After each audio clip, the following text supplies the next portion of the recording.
Hola, bienvenidos Y bienvenidas a a Inercia Inercia Podcast. Podcast. Pues bienvenidos y bienvenidas a otro episodio de Inercia Podcast. Hoy estamos aquí con Tomás y para arrancar, Tomás, sé que llevas ya desde 2018 en eGeneris y solo 5 años liderando un mercado tan complicado como México. Y pues sabemos que una firma como eGeneris que no solo se encarga de innovar, sino que también hace que las cosas pasen.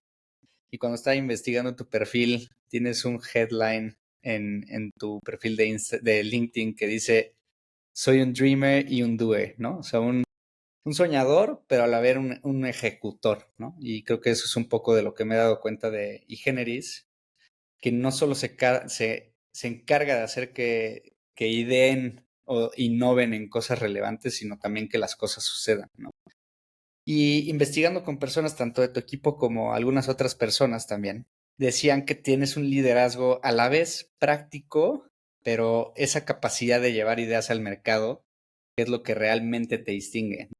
Entonces, a mí me gustaría empezar con la siguiente pregunta, que es, ¿cómo describes tu estilo personal de liderazgo y cómo eso ha influido en el crecimiento de eGeneris, sobre todo llegando a un mercado y liderando un mercado tan complicado como México?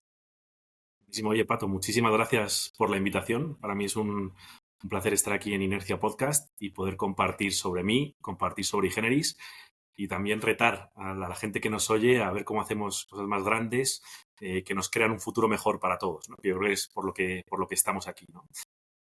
Como has dicho bien antes, llevo unos añitos ya en eGeneris.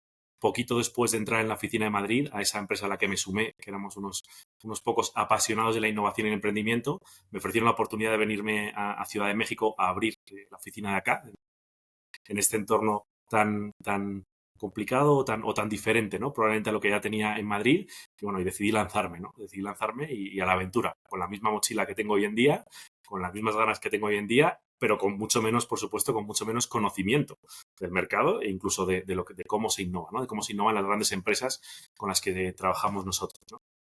Y bueno, feliz, ¿no? 5 años después, tenemos un equipo de 20 personas aquí en el país. Hemos hecho grandes proyectos, grandes trabajos junto con organizaciones que están moviendo, ¿no? Que están moviendo a la sociedad y con ganas de más, ¿no?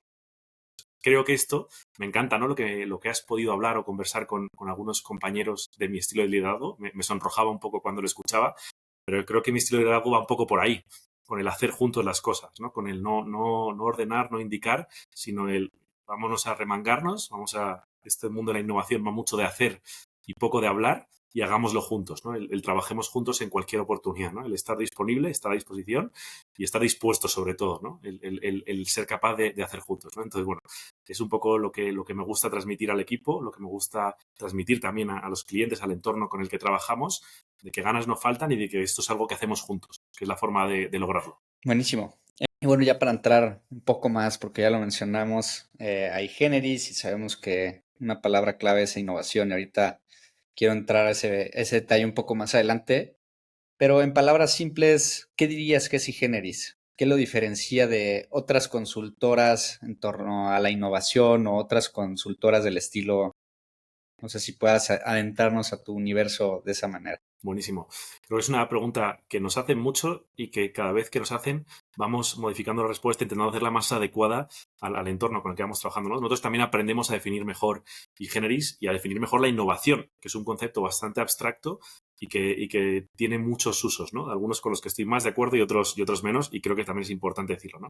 Nosotros somos una firma de innovación que hacemos que las cosas sucedan. O sea, nuestro gran diferencial, nuestro gran sello, es que damos vida a las ideas. Como decíamos antes, y creo que lo has dicho muy bien, el hacer que ocurran las cosas, ¿no? Porque en el mundo de la innovación, en todas las juntas que vamos teniendo en todos los entornos, no nos faltan ideas principalmente, pero de una idea a una acción hay un paso, y de que la acción se convierta en algo estable es uno más difícil aún, ¿no?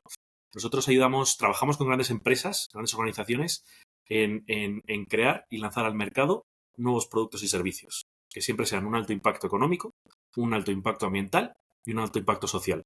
Ese es nuestro principio. Entonces, eso, que se puede resumir en una frase muy sencilla, luego lleva muchos meses y mucho esfuerzo de trabajo, ¿no? Y ahí es un tema que hemos visto a lo largo de estos años, y es que como decía, hay muy buenas intenciones, muy buena voluntad por parte de la mayoría de organizaciones que estamos en este ecosistema, pero luego a muchas les falta dar el paso, ¿no? El hacer que las cosas sucedan, ¿no? Entonces nosotros es donde ahí nos gusta destacar, o donde nos gusta el aplicarnos y ponernos manos a la obra, ¿no? El que no falte nunca el remangarse y lanzar juntos o hacer realidad juntos esas nuevas oportunidades. Y creo que lo tocabas muy bien. Al final, el concepto de innovación, al igual que la sustentabilidad hoy, es tan usado que a veces es tan abstracto, ¿no? Y tiene muchas connotaciones. No me gustaría obviar qué entiendes tú por innovación o qué entiende iGeneris, ¿no? Sobre todo porque muchas veces la innovación, como dices, como hay un gran paso entre la idea y la acción, se queda en el mundo de lo intangible, ¿no? Lo que no podemos ver, lo que no podemos sentir, que pues, normalmente son ideas, ¿no? Entonces, yo me quisiera imaginar el cómo llegas tú y oye, soy una agencia de innovación que se encarga de hacer que las cosas sucedan, ¿no? ¿Qué le explicas a un cliente o a alguien que no sabe qué es la innovación en el sentido que tú lo entiendes? ¿Qué entiendes por ese concepto y cómo lo convences de ese concepto, ¿no? Buenísimo. Y ves, de nuevo, otra pregunta que se repite mucho. Me voy a dar la respuesta que me gusta a los clientes, pero también luego me voy a remontar a la primera definición de innovación que me gustó, que me la dieron en una conferencia ya hace 8 o 9 años en España, ¿no? Bueno, nosotros cuando hablamos con un cliente de innovación, lo primero que decimos es qué quiere él como empresa. ¿Qué quiere su empresa? Su empresa quiere crecer, su empresa quiere diversificar, su empresa quiere crear un impacto positivo, su empresa quiere estar más cerca del consumidor. Primero, ¿cuál es el objetivo de su empresa, ¿no? ¿Y qué va a ser la innovación? La innovación va a ser una palanca que permita soluciones diferentes a lo que ya han hecho hasta ahora para alcanzar ese objetivo que tienen ellos. Porque la innovación puede servir para crecer económicamente, puede servir para diversificar y tener productos diferentes, puede servir para lograr un impacto positivo mayor que lo que se está logrando hasta ahora.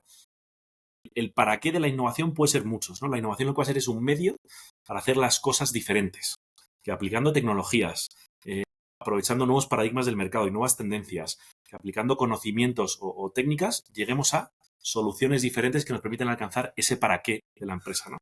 Entonces, en definitiva, la innovación tiene que ser una herramienta de creación de valor.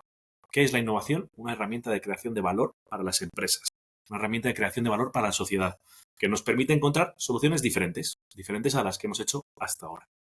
Como te decía, la primera definición que escuché en su día, que era en una conferencia, si nos remontamos a los orígenes de la innovación empresarial, siempre la vinculaban, era el I más D más I, era la I minúscula, la I chiquita que ponían al lado del I más D, ¿no? Del R&D, que era el investigación y desarrollo, ¿no? Y hay una pequeña I que acompañaba como innovación.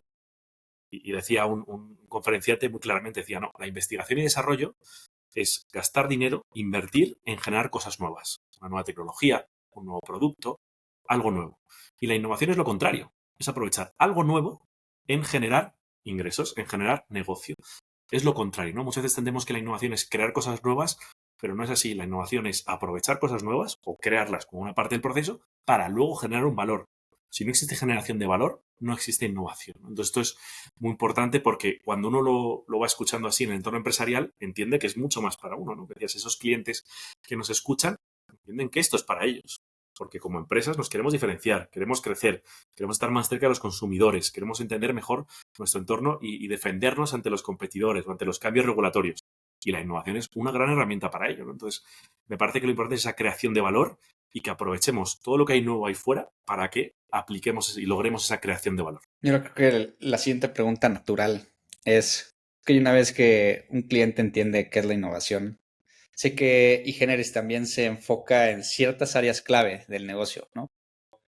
Me gustaría entender cómo los convences de en dónde pudiera ser necesario innovar, cómo pudieran ver el beneficio de innovar en ciertas áreas claves y cuáles son estas áreas clave que identificas tú como áreas naturales de innovar dentro de una gran empresa o chica empresa, no importa el tamaño para innovar, me imagino, pero no sé si quieras contarnos Sí, cómo es por esa supuesto. transición. Por supuesto, además aquí hay un entorno bastante amplio para el que poder adentrarse, ¿no? En el que poder adentrarse a conversar sobre cómo la innovación puede ayudar a cada uno. Y hay una parte muy complicada de nuestro trabajo, que es ese salto de fe, ese convencimiento de que lo que hacemos va a tener sentido para ellos, ¿no? Puede que haya tenido todo el sentido del mundo para otros, pero al final casi todos decimos, es que lo mío es diferente. Lo mío es diferente, es que mi industria es diferente, es más complicada, es que no la entiendes, no conoces, ¿no? Es un poco las reticencias que nos encontramos. Lo primero es hablar mucho de la experiencia, ¿no? No tanto como de la experiencia que hemos tenido nosotros, sino de la experiencia que han tenido los clientes con nosotros. Ahí somos un libro abierto. Tanto el contar los casos de éxito y contar el impacto, el resultado que han tenido, no la actividad, no lo que hemos hecho, sino lo que ha causado en ese mercado, en ese entorno, en esa industria. Ahí somos un libro abierto. Tanto nosotros como te conectamos con el cliente que quieras para que ellos te cuenten su experiencia de ingeniería, ¿no? Entonces eso es muy importante. Que otros que ya han confiado antes, ahí les tienes, ¿no? Yo te conecto y tú les puedes preguntar a ellos su experiencia, ¿no? Ya llevado a tu entorno, ¿no? Porque ahí es cuando aparece esa pregunta de, bueno, ok, a esta industria le puede haber funcionado, pero a mí, ¿por qué me iba a funcionar, no? Nos ayuda mucho el definir un reto específico. El definir, oye, como te decía antes, ¿no? Como empresa, ¿tú qué quieres? ¿Quieres crecer tu ticket medio? ¿Quieres que lleguen más clientes? ¿Quieres llegar a un tipo de clientes diferente? ¿A unos no clientes? Gente que ahora mismo no te está ni considerando como una solución. ¿En quién te quieres centrar, no? Y en base a eso, empezar a trabajar juntos o trazar ya un poco la visión de las soluciones, del tipo de soluciones a las que podemos llegar, sin todavía saberlas. Porque de hecho, si diese la solución ahora mismo, me la estaría inventando. La metodología requiere de una madurez, de un tiempo de madurez, para llegar a esas ideas creativas, a ese pensamiento divergente y luego una acción convergente. Si yo intento darlas en el momento, en el primer día, genial. O sea, no digo que sea una tontería la idea, pero seguro que es mucho peor, o sea, tiene mucho menos potencial del que podría tener cuando trabajamos un proceso meticuloso. Como ves, hay varias respuestas posibles, hay varias respuestas que estamos trabajando, pero sigue habiendo una parte de convencimiento, ¿no? Y de creer.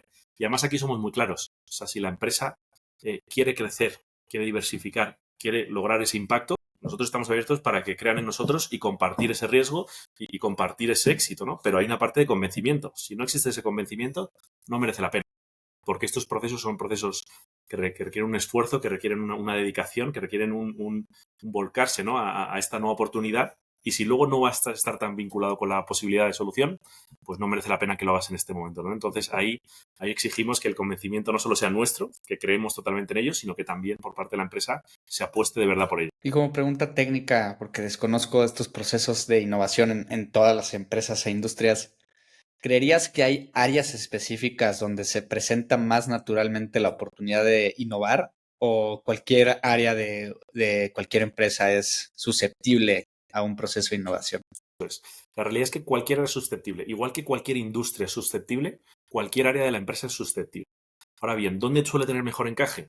En aquellas áreas que ya han alcanzado, que ya han ido optimizando sus procesos y han alcanzado ya un estado más estacionario en el que cuesta mucho esa mejora, en el que la mejora ya incremental ya es muy pequeñita y lo que buscamos es un salto, una diferencia.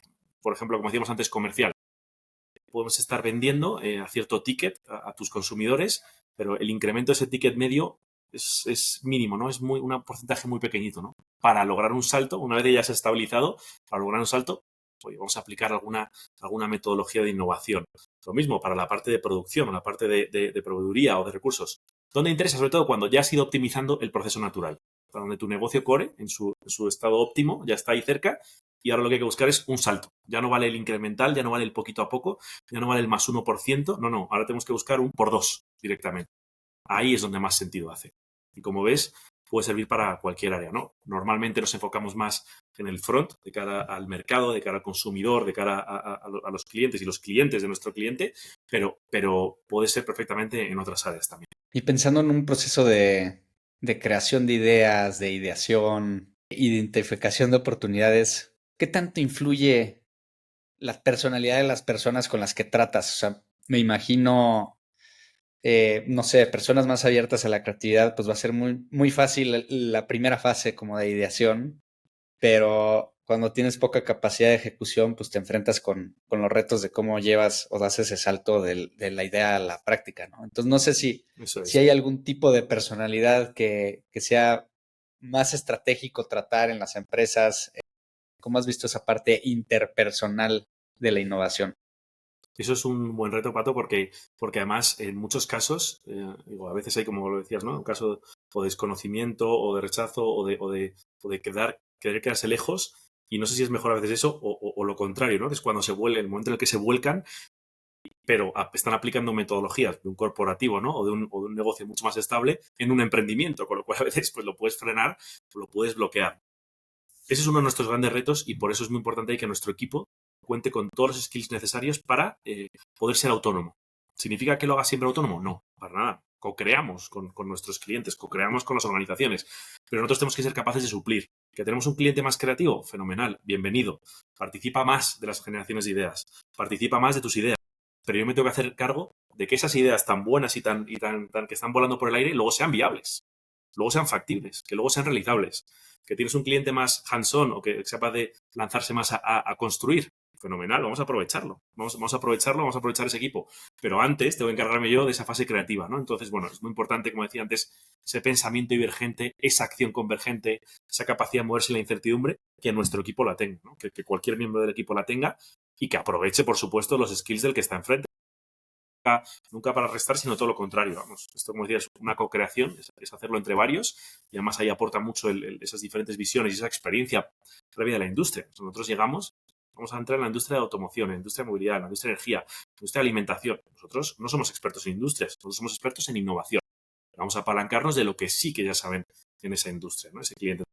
Es un reto muy bonito el ir conociéndose de inicio para ir forjando esa relación que permita, ¿no? el make it happen ese que decíamos antes, ¿no? El hacer que las cosas sucedan, pues, el llevarlo a buen término.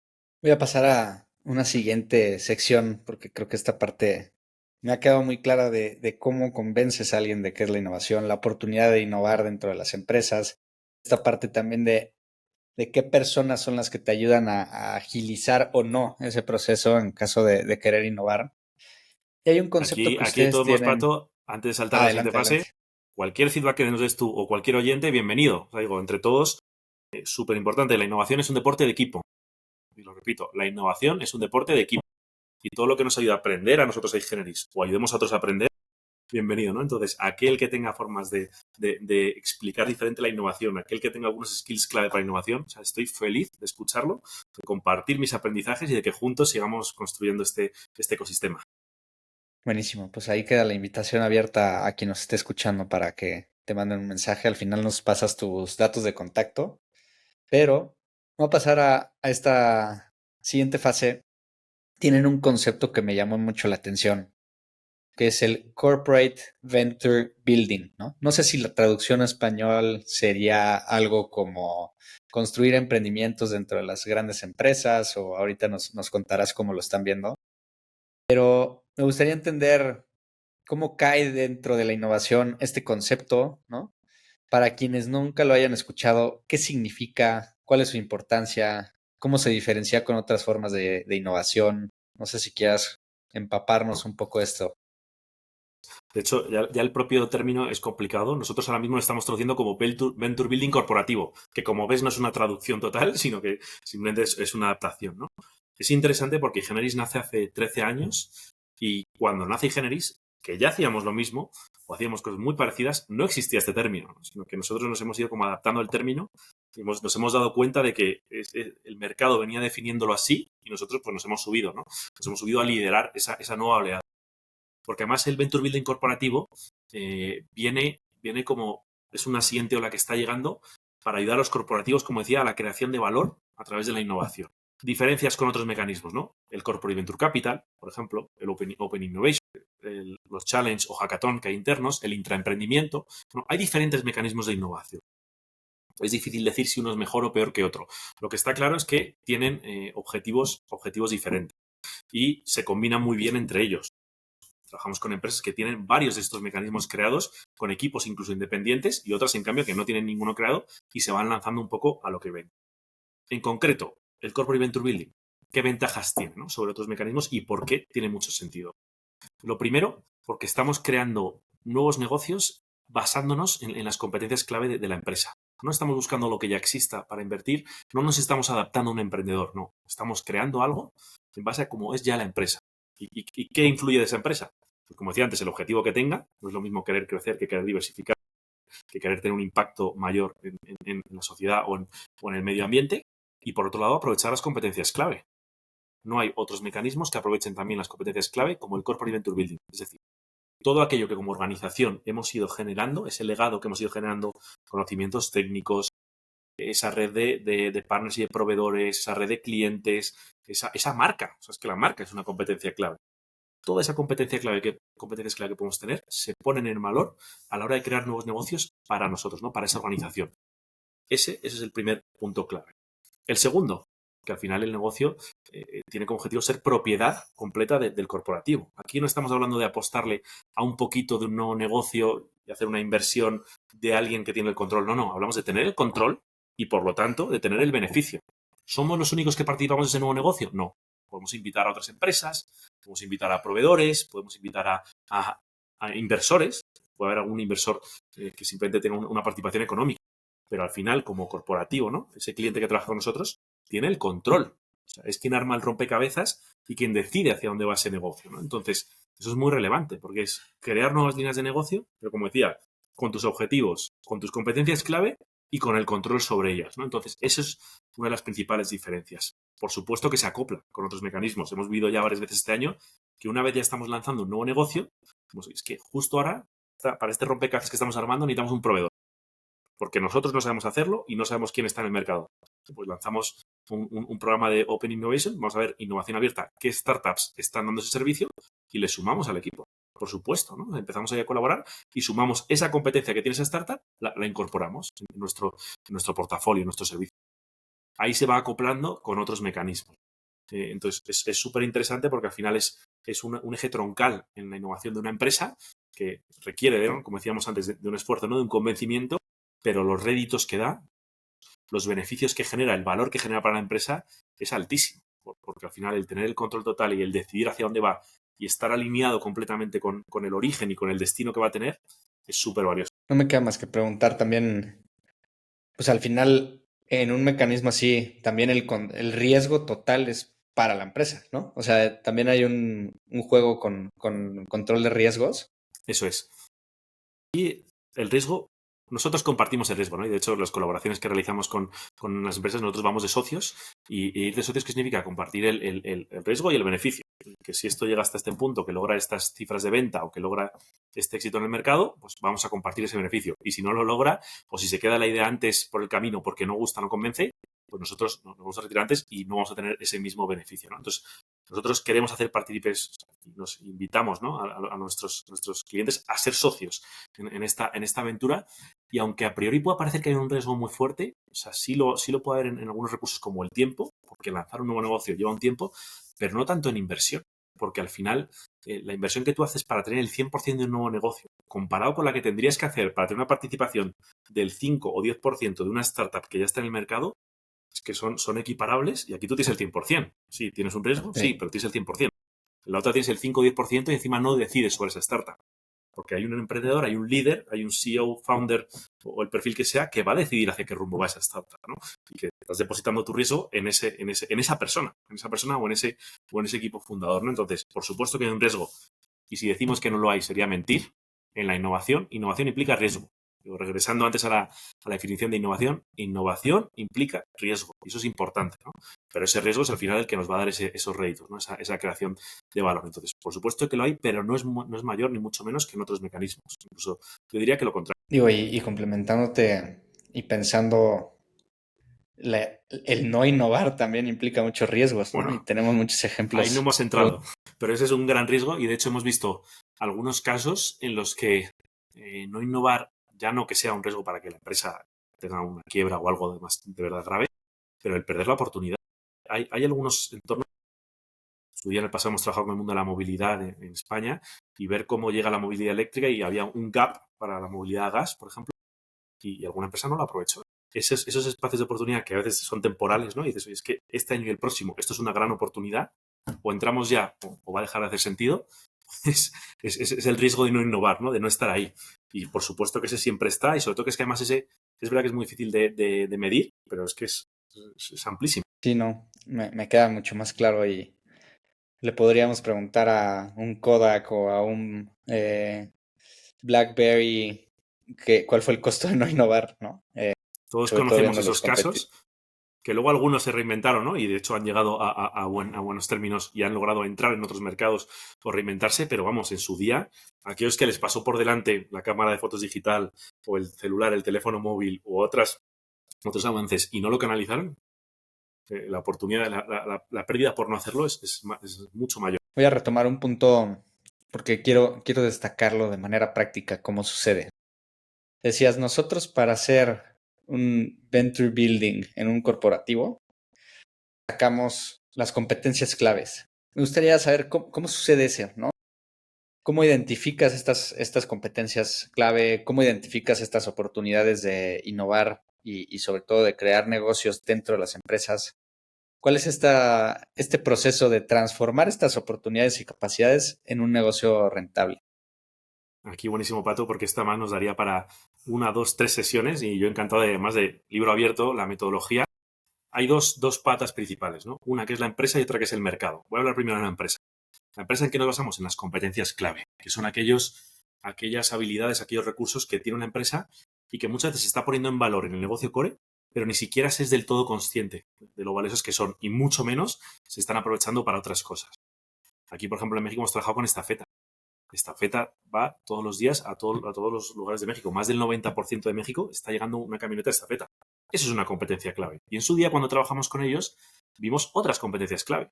Como que la camioneta salía ocupada el 90% y regresaba ocupada al 10%. Ese espacio, ese espacio en las camionetas que salen del CEDIS y regresan al CEDIS es otra competencia clave. Entonces, hay una serie de competencias clave que se pueden poner en valor más allá del negocio actual, más allá de la paquetería, más allá de la mensajería.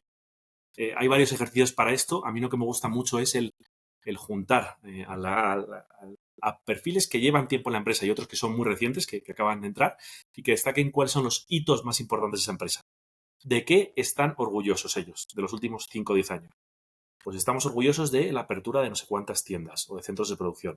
Estamos orgullosos de haber lanzado este producto. Estamos orgullosos de haber hecho esta alianza. Vamos sacando los hitos y una vez tenemos esos hitos de los que están orgullosos, analizándolos en conjunto podemos encontrar cuáles son las competencias clave, qué ejes transversales se mueven detrás de esos hitos, qué elementos destacan dentro de varios hitos. Y lo ven los que están dentro desde hace mucho tiempo y los que acaban de llegar, que prácticamente es como preguntar al mercado, o incluso preguntar a la competencia o preguntar a la industria. Son perfiles que ya saben de esa industria, pero que quizás están llegando, ¿no?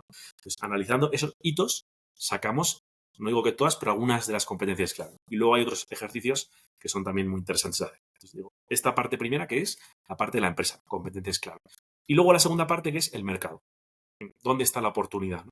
Y esa oportunidad puede estar en mi mismo mercado, puede estar en un mercado cercano, adyacente, o puede estar en un mercado lejano. También tiene que ver con la vocación como empresa que tengo yo de alejarme, ¿no? Puede estar con mis clientes actuales, puede estar con unos clientes cercanos a los míos, y o puede estar con perfiles que son no clientes. Y aquí trabajamos ya, digo, esto es lo que decía que podemos entrar en muchos ejercicios, trabajamos las necesidades, los jobs to be done del cliente, que es un término que acuñó Clayton Christensen súper interesante, que además nosotros hemos ido profundizando a lo largo de estos años, hemos ido encontrando más capas sobre las que trabajar. La gran parte de nuestra metodología se basa en esta metodología de innovación en modelos de negocio que surgió ya en los 90 y en los 2000 y nosotros hemos ido pues ahondando, ¿no?, en algunos de los ejercicios para llegar a tener un poco más de profundidad y de calidad en la precisión de las ideas. Los jobs to be done, los dogmas, las creencias que tenemos todos de que algo siempre ha sido así, pero no tendría por qué, ¿no? Y esto más ocurre en todas las industrias. Con lo que te decía antes de lo que comentábamos sobre, no, es que en mi industria no funciona, en mi industria esto siempre ha sido así, es que en esta familia, en esta empresa siempre lo hemos hecho así. ¿Por qué? ¿Se podría hacer diferente? ¿Existiría un valor de hacerlo diferente? Pues esos son los dogmas que tenemos que retar. No hay que cambiar todo, ni mucho menos, pero como mínimo merece la pena retarlos. Merece la pena explorar si hay alguna oportunidad diferente. Y por supuesto, nuevas tecnologías, que eso tenemos que estar siempre al día de las nuevas tecnologías para ver cómo las podemos aprovechar. Llevamos hablando media hora de innovación y no hemos hablado de tecnología, y eso me parece muy interesante, porque la innovación puede implicar o no tecnología. Tenemos que conocerla para aprovecharla al máximo, pero una vez ya la conocemos y vemos cómo aprovecharla, pues decidiremos cuál es la mejor, ¿no?, en este momento, o sí, a veces incluso no hay una tecnología muy elaborada o muy compleja para utilizarla, ¿no? Ahora que hablamos mucho de inteligencia artificial, por supuesto que la tenemos presente, pero hay soluciones que requieren de ella y otras que no. Si al final la generación de valor se produce sin ella, no es un problema, ¿no? Y por último, pues las tendencias, nuevos paradigmas que están rigiendo el mercado, cómo se comportan los consumidores, hablamos mucho de la generación Z o de la generación millennial, ¿no? Cómo se están comportando generaciones a nivel consumidor o a nivel empresa a la hora de interactuar en el mercado. Entonces, de nuevo, mercado y competencias clave, ¿no? Y lo juntamos todo en la coctelera con diferentes mecanismos para llegar a esas ideas. A mí esta parte del proceso además me encanta, como decías antes de Dreamer and Doer, Yo tengo mucha vocación de la parte de Dreamer y de buscar esas nuevas ideas, que por supuesto es necesario la parte de Doer después, pero hay muchas técnicas y yo no, aquí, como decíamos antes, encantado de compartir esas técnicas, ¿no? Y de seguir creando y de seguir aprendiendo nuevas metodologías para ello. Una pregunta que no puedo dejar pasar, que ahorita lo decías, ¿no? Al final hay cierta apertura más por algunas industrias o algunas empresas, pero en realidad en todas las hay. Más bien es, yo creo que a nivel personal.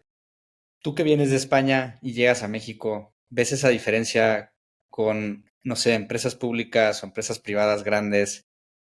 A diferencia con lo que encuentras en México, básicamente los grandes corporativos son empresas familiares. O sea, ¿hay algún contraste ahí que valga la pena de destacar en términos de innovación? Por supuesto, o sea, hay muchísimos contrastes. Voy a quedarme con 2 puntos muy positivos del mercado mexicano. El primero es el ecosistema, el entorno en el que trabajamos. Trabajamos en un ecosistema creciente, en un ecosistema del que surgen oportunidades, algunas regulatorias y otras propias naturales del mercado. Hablamos mucho del nearshoring, hablamos mucho de cómo México tiene una posición privilegiada a nivel materias primas, a nivel recursos y a nivel un poco, o sea, como sociedad, ¿no? Entonces, creo que hay una oportunidad buenísima que eso aplica a prácticamente todas las industrias, algunas muchísimo más, pero prácticamente a todas. Y para mí la segunda, y esto es un poco con un poco de envidia sana, que los mexicanos sois muy emprendedores, lo lleváis dentro, lo lleváis dentro.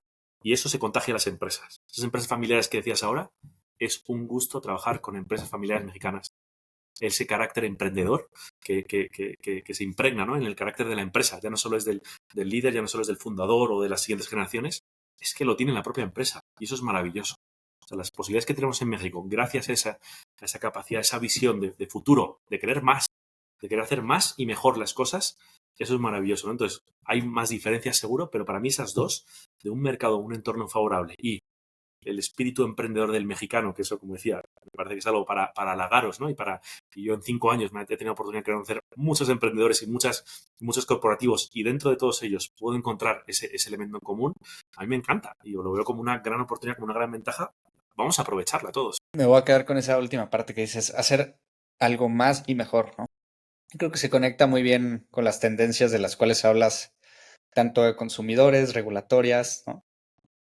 Y tiene que ver con la sostenibilidad, que pues, es el core de Inercia Podcast, ¿no? Al final, sé que Generis, por ahí lo leía en algunos de sus eslogans dentro de la página y también de escucharte al inicio de la entrevista, mencionabas, nosotros queremos evolucionar el mundo de una manera responsable. ¿Cómo integran el enfoque de innovación y este enfoque de sostenibilidad también, o sea, innovación con sostenibilidad en sus proyectos, ¿no? Y cómo buscan o cómo proyectan el impacto social o ambiental que buscan generar a través de la innovación? Buenísimo. Mira, aquí, Pato, es muy importante, y yo creo que es un poco el carácter de nuestra empresa, ¿no? El carácter de Generis y la vocación de impacto que tenemos, ¿no? O sea, como empresa y los empleados que formamos parte de ella. Al principio decíamos, ¿qué objetivo tiene el corporativo? ¿Qué objetivo tiene esa empresa con la que trabajamos de esta colaboración? Quiero crecer, quiero diversificar, quiero acercarme más a mis consumidores, adentrarme en un nuevo mercado. Pues nosotros a eso le sumamos le completamos la frase, ¿no? Ese objetivo lo completamos con la parte de, oye, de forma responsable, con un impacto positivo. Sabiendo que, en función del escenario en el que estemos trabajando y en función de las condiciones de contorno que nos ponga nuestro cliente y tenga el mercado, pues alcanzaremos un mayor o menor grado. Hay una realidad, yo tuve la suerte de trabajar en España en la década de 2010, tanto en Ingenieris como antes, que había una vocación muy fuerte como país, como sociedad, por impulsar la sostenibilidad. Y eso fue maravilloso. O sea, yo tuve una suerte y dentro de Ingenieris tuve la suerte de realizar grandes cambios, ¿no?, dentro de España, en estos proyectos de innovación. Me tocó llegar a México y la pandemia, ¿no? Entonces la pandemia pues nos volteó un poco todo el contexto y adquirió una mayor importancia el impacto social. ¿Por qué? Porque estamos en un momento de contingencia, estamos en un momento de supervivencia. Y hay un momento en el que la sostenibilidad no dejaba de ser importante, pero había otras prioridades incluso mayores. Entonces, bueno, algunos de nuestros trabajos iniciales en México se caracterizaron más por ese impacto social que el ambiental, ¿no? Sin descuidar la parte ambiental, vamos a impulsar más esa parte social, ¿no? Entonces, para nosotros lo primero es que lo tenemos que tener puesto como objetivo de nuestros trabajos. Yo quiero crecer, yo quiero premiumizar una línea de productos, yo quiero entrar a ese nuevo mercado de esos no clientes, con un impacto y de una forma responsable. Eso es lo primero. Y lo segundo es meterlo en la coctelera, como decía, de competencias clave y de mercado. Es que al final hay muchas tecnologías, muchos de los paradigmas que nos permiten ser sostenibles y no tiene por qué ser a un mayor costo. Todos los modelos que vemos, que nosotros hemos participado en alguno de ellos, ahora mismo de car sharing, de compartir, de carpooling, etcétera, de transporte de movilidad sostenible, no son más caros que las soluciones que contaminan. Eso es importante, ¿no? El aplicar tecnología para hacer accesible la sostenibilidad. Porque si dejamos que el usuario sea el que tenga que pagar un precio mayor, en algunos casos lo hará y en otros no. Si en cambio metemos esa fase de creatividad, metemos esa tecnología y conseguimos, ¿no? el hacer lo que para el usuario sea una decisión fácil, una decisión sencilla, que por un lado dependa de su vocación, pero incluso a veces dependa de que sea la mejor solución que tiene fuera, pues es donde logramos el verdadero cambio. Eso es maravilloso, ¿no? Y por eso es importante, ¿no? El meterlo en la coctelera y aplicar estos procesos de innovación para llegar a soluciones diferentes, ¿no? Tenemos por ahí algún artículo que estuve escribiendo hace unos años, como algunas ciudades están volviendo a soluciones del siglo XIX en movilidad. Del siglo XIX. No hemos sido capaces en más de un siglo en desarrollar alguna tecnología para hacerlo diferente. Yo no tengo nada en contra del tranvía, pero no me creo que no tengamos otras soluciones también. Fenomenal. Vamos a poner más transporte público. Vamos a poner transporte público sostenible en las ciudades. Maravilloso. Que sea tranvía, que sea tren, que sea metro. Fenomenal.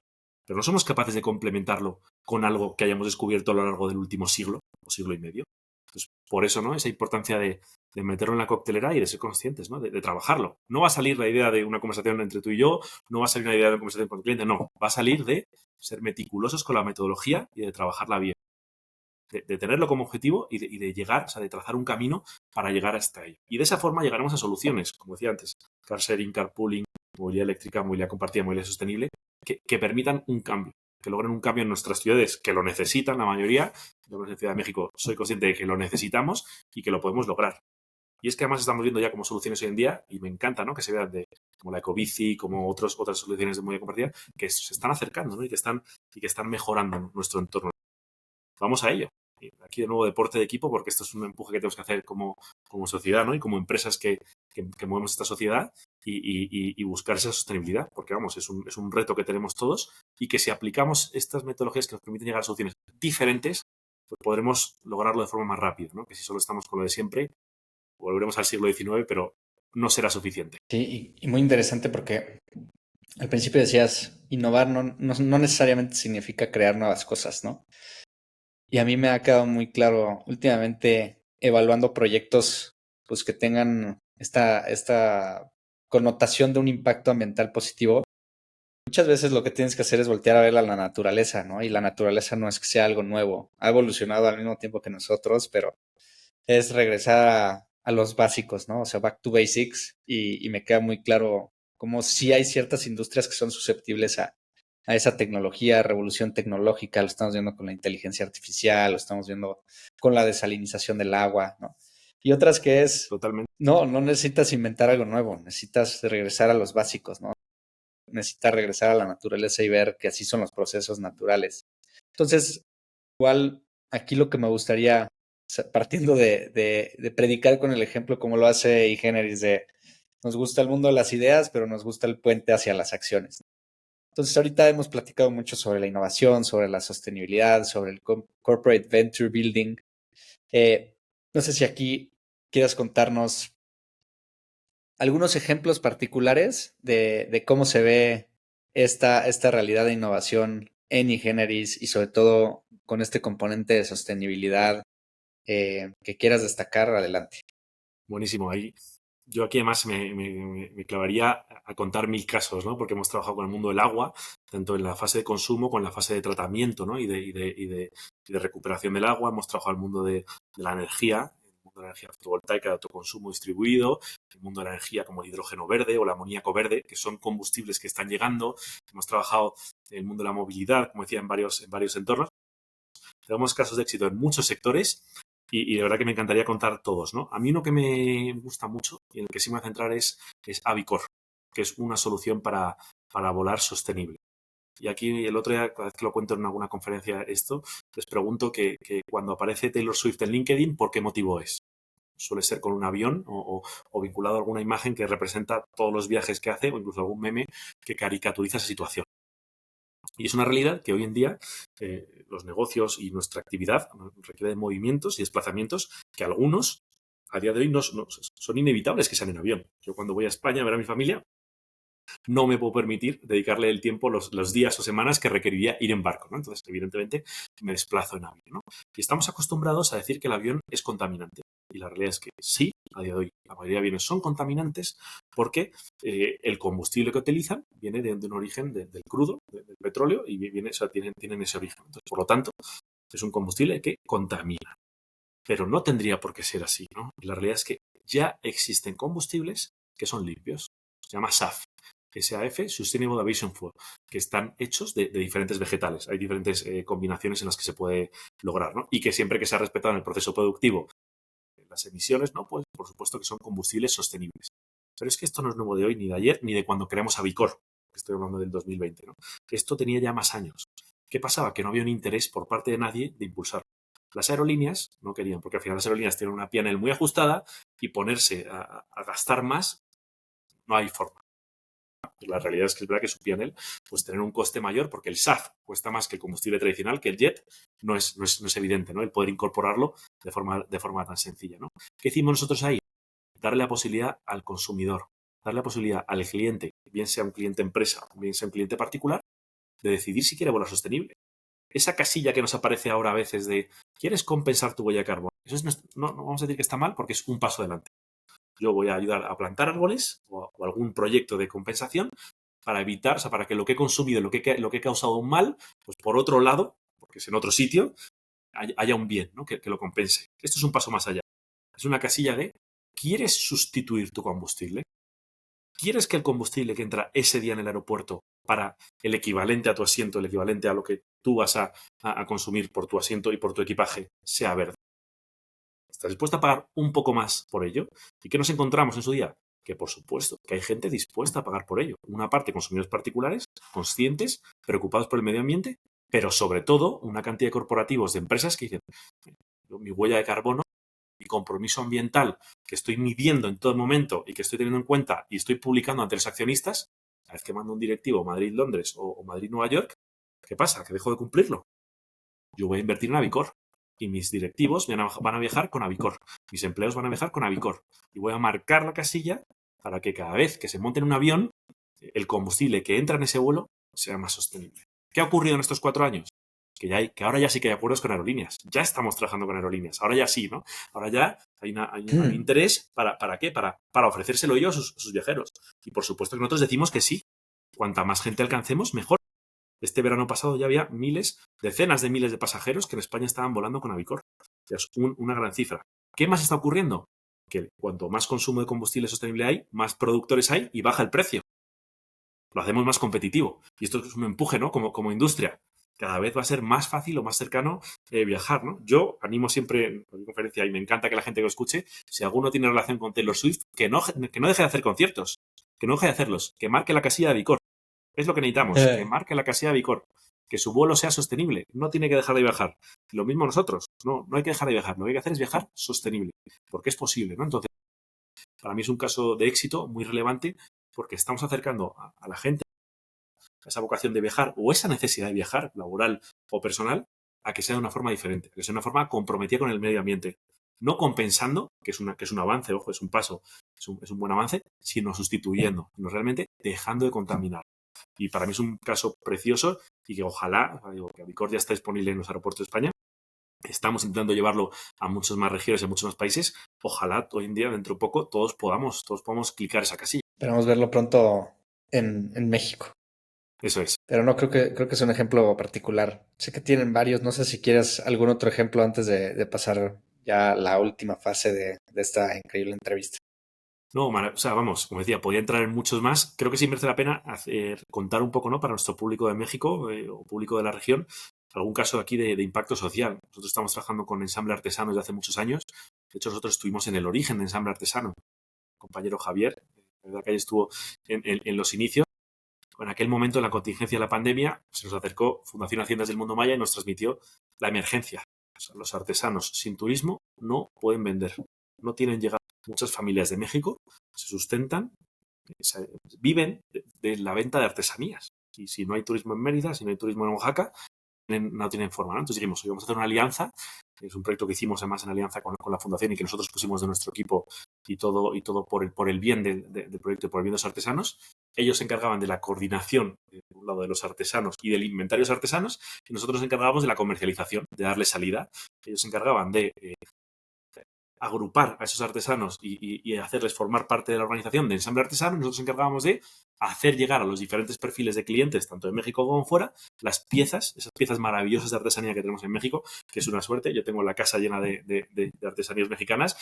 La suerte que tenemos aquí de esa producción tan magnífica, pues el hacérsela llegar a aquellos que en aquel momento estaban en casa encerrados o aquellos que no podían ir a visitar a los artesanos, ¿no? A día de hoy, 4 años más tarde, ya hemos logrado desplazar, ya hemos logrado vender millones de pesos de esta producción, y tenemos más de 5.600 artesanos en la red, que no solo forman parte de la red y venden a través de ella, sino que además son empresas formales que pagan sus impuestos, que colaboran con nuestra sociedad, son empresas comprometidas, son empresas que tienen unos estatutos y unos organismos que garantizan el empleo a sus colaboradores, que garantizan una serie de requisitos que permiten, ¿no?, el desarrollo de esas familias que hay en torno a esa comunidad, y que, por supuesto, tienen como objetivo ir a más. O sea, ya no solo es formar parte de ensamble artesano, ¿no?, sino profesionalizarse como empresas. Yo he tenido la suerte de visitar muchos talleres de la región de Yucatán, de la región de Oaxaca, Michoacán, y es una suerte, ¿no? Es una maravilla el ver cómo van evolucionando en lo que tienen que evolucionar, ¿no?, que es en la comercialización y la formalización como empresas, no en la técnica, que ahí, por supuesto, ya llevaban. Está tan evolucionada que ya son maravillas, ¿no?, obras de arte lo que hacen, y ver cómo juntos, ¿no?, en este caso Fundación Haciendas del Mundo Maya, Taller Maya y nosotros, como haciendo equipo, ¿no?, esa innovación como deporte de equipo, hemos logrado ayudar a estos artesanos a que vendan sus piezas y ayudar a los mexicanos o a los que vivíamos fuera en aquel momento a tener en México un poco más cerca de nuestras casas. No, aquí, como ves, e-commerce no es una tecnología tan loca. Hoy en día un e-commerce lo puede armar casi cualquiera desde casa. Lo que tiene que haber es mucha voluntad, mucha colaboración, ¿no?, y coordinación entre todos los actores que formábamos parte de ese ecosistema. Y sí, hay un punto de creatividad, un punto de innovación en el approach al mercado, en la comunicación. Bueno, un poco cómo estamos acercándonos a esos consumidores, a esos clientes a los que les queríamos vender. Entonces, yo creo que es un caso muy bonito para todos los que quieran visitar la tienda que está ahí en Polanco, o los que quieran comprar a través del e-commerce ensambleartesano.org. Ahí lo compartiremos, porque ahí sigue activo, ¿no? Y fue el primero de muchos con ese sector, con los artesanos, y vamos, y de muchos más que han ido llegando. Conociendo todo esto, sus metodologías, su presencia en México y en España, ¿qué crees tú, Tomás, que hace que un corporativo elija trabajar con eGeneris frente a otras opciones en el mercado? Sé que es una pregunta un tanto subjetiva, pero me encantaría escucharla de ti. Es una pregunta difícil, ¿no? Pero bueno, te puede ser parecida a la que nos pueden llegar a hacer los corporativos. A mí me gusta utilizar las definiciones que hacen ellos de nosotros. Alguna definición que hemos escuchado. Tenemos muy buena relación con las empresas con las que hemos trabajado en el pasado, ¿no?, con las que seguimos trabajando. Nos gusta, ¿no?, el pedir feedback continuo y el entender un poco, ayudarnos a explicar mejor, ¿no?, y a cómo ayudar, a cómo llevar nuestra metodología o nuestras soluciones a otras empresas. Les decía aquí mucho a una cosa que he escuchado, ¿no?, es donde acaba nuestra innovación es donde empieza eGeneris. Es una forma que tienen algunos corporativos de definirnos. O sea, allí donde acaba su innovación, allí donde ya no hay una idea nueva, o sobre todo no hay forma de aplicarla, de implementarla, porque no hay manos disponibles, o porque a veces no está el conocimiento de cómo aplicar algo nuevo en el mercado, ahí es donde empieza eGeneris. Por eso es esa colaboración, por eso es el camino de socios, ¿no?, porque no es eGeneris me resuelve, es ahí donde yo no llego, donde ya no va a llegar más, ahí empieza eGeneris. Esa es una muy importante, ¿no? Y yo creo que hay otras que van muy relacionadas con los valores. Todas las empresas, ¿no?, o la mayoría de empresas tienen sus valores, y creo que es algo muy importante y con la que la mayoría estamos comprometidos, ¿no?, de las empresas, pero es que en eGeneris los cumplimos a rajatabla, ¿no? Y hay alguno que me gusta mucho como Magis, o Magis, que es un término que viene del latín, que significa siempre ir un paso más allá. Porque en la innovación es muy importante ir un paso más allá, ¿no? Por un lado, para esa creatividad, ¿no?, para el no rendirse con la primera idea, ¿no?, el no quedarse con la básica, sino vamos un paso más allá, a ver si encontramos una más disruptiva o una que haga más sentido, que sea más aplicable, que sea más activable y accionable. Y por otro lado, ese make it happen. O sea, si uno no se remanga, sale al mercado y se pone a construir y se enfrenta, se pelea y algún día tiene sueños o pesadillas con ese proyecto, con ese reto, pues no lo logramos, ¿no? Entonces, ese Magis y, por supuesto, otros valores son esenciales, ¿no? Entonces, para nosotros es importante no que estén ahí en la web, que es una base para que lo recordemos, sino el que nuestros clientes lo puedan identificar de nosotros. Para ir cerrando, Tomás, ¿Cuáles son los planes futuros de iGeneris en términos de innovación, sostenibilidad, algo que quieras destacar? Sí, pues súper claro, nuestros planes, al menos aquí en México, son hacer más y mejor. O sea, ser cada vez más ambiciosos en cuanto al tipo de proyectos, el impacto que logramos y hacerlo cada vez mejor. O sea, cada vez que podemos aplicar nuevas tecnologías, nuevas metodologías y podemos hacerlo de forma más responsable aún, bienvenido sea. Nuestra vocación es trabajar con muchas más empresas. A día de hoy tenemos una buena huella, trabajamos con 4 o 5 estados, pero es que somos muchos más, ¿no? Y aquí no hay que hacerse pequeños. El resto del país también tiene, las empresas del resto del país también tienen derecho y tienen la capacidad de innovar y la obligación, la responsabilidad de hacerlo, porque innovando van a lograr ese impacto más responsable y nosotros queremos estar ahí para acompañar. Nuestro futuro viene por retar a estos corporativos, retar a México a que se puedan hacer mejor las cosas y ofrecernos para acompañar el camino. Nosotros queremos ser parte de esa nueva forma de hacer las cosas. Si la gente quisiera saber más de ti, quisiera contactarte o conocer más de estos ejemplos, ¿dónde podría buscar?